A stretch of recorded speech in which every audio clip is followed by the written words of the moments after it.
House کے تمام ممبران سے یہ پوچھیں اور پاکستان کی عوام سے پوچھیں کہ سب سے زیادہ وہ کس محکمے سے تنگ ہیں، تو وہ کہیں گے کہ بجلی کا محکمہ ہے، جو اب یک زبان ہو کر جو عوام دشمن بھی ہے اور یہ واحد محکمہ ہے کہ جس کو ہم اربوں روپیہ بھی دے رہے ہیں، جو میرے فاضل دوست خواجہ شیراز صاحب نے کہا، اور لوگ بجلی کے بھاری بل بھرنے کی بجائے خودکشیاں کرنے پر مجبور ہیں اور اس پر سونے پہ سہاگا کہ بجلی بھی نہیں ملتی۔ تو اربوں روپیہ آپ اس محکمے کو دے رہے ہیں اور یہ محکمہ عوام کو ریلیف دینے میں ناکام ہوا ہے، اور دوسری طرف پیسہ بھی دے رہے ہیں لیکن اپ گریڈیشن کوئی نہیں، زیادہ بل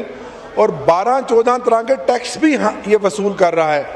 تو اور لوڈ شیڈنگ اس کے علاوہ ہے، 12-14 گھنٹے۔ ایک طرف حکومت رینویبل انرجی کی بات کرتی ہے،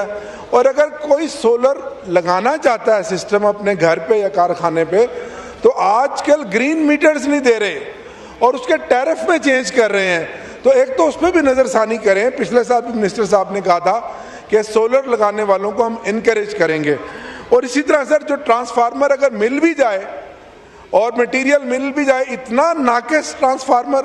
اس کے اندر میٹیریل اتنا ناقص استعمال ہوتا ہے کہ وہ چند ہفتوں کے بعد ہی ناکارہ ہو جاتا ہے۔ اور سر سب سے بڑا جو بوجھ ہے، جس طرح خواجہ شیراز صاحب نے کہا کہ آئی پی پیز، ان کے ایگریمنٹس کو از سر نو دیکھیں، نئے ایگریمنٹ کیے جائیں، اور یہ جو آئی پی پیز ہمارے خزانے کے اوپر بوجھ ہیں اور ہماری عوام کے اوپر ایک عذاب کی شکل میں، اور غریب آدمی کی جیبوں سے اربوں روپیہ نکالا جا رہا ہے، خون چوسا جا رہا ہے، اس سے جان چھڑائی جائے۔ اور آخر میں یہ کہ ہائیڈل پروجیکٹ جو پانی سے بجلی بنانے والے ہمارے پروجیکٹ ہیں، جس طرح انور تاج صاحب کہہ رہے تھے، 4 سدہ میں ان کے ضلع میں اور کے پی کے میں ہائیڈل پروجیکٹ جو چل رہے ہیں، حکومت پرائرٹی دے کیونکہ وہ سستی بجلی بنتی ہے، ان کو مکمل کیے جائیں۔ اور یہ جو ڈیسکوز ہیں، وہ میپکو ہو، سیپکو ہو، ہیسکو ہو، آپ کو خود معلوم ہے، وہ سارے کے سارے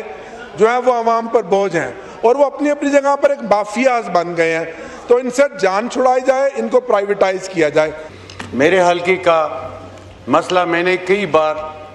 یہاں فلور آف دا ہاؤس اٹھایا اور پھر اسٹینڈنگ کمیٹی بھی گیا، وہاں پہ بھی لوڈ شیڈنگ اور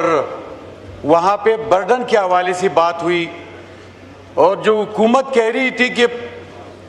65 ارب روپے ہم بجلی کی بلوں میں سبسڈی دے رہے ہیں ایکسپارٹا کو، تو جب بات ہوئی اسٹینڈنگ کمیٹی میں تو وہاں پہ یہ ثابت ہوا کہ انہوں نے خود کہا کہ برڈن کی وجہ سے بجلی کی ترسیل نہیں ہو رہی ہے۔ تو پہلا سوال تو یہ ہے کہ جب ترسیل نہیں ہو رہی ہے تو یہ 65 ارب روپے کہاں جا رہی ہے؟ ایک دوسری بات کہ میرے حلقے کے 35% علاقے پہ بجلی کے کھمبے اور تاریں ہیں، باقی جو 65% علاقہ ہے وہاں پہ نہ تار ہے، نہ بجلی گئی ہے، نہ وہاں پہ ٹرانسفارمر ہے، وہ بالکل وہاں پہ بجلی کا نظام ہی نہیں ہے۔ تو لہٰذا میں عرض کرتا چلوں کہ ورسک ڈیم ضلع مومند اور خیبر میں واقع ہے، اس کی زمینوں پہ بنا ہے، ہماری ریالٹی کہاں ہے؟ اور یہ تو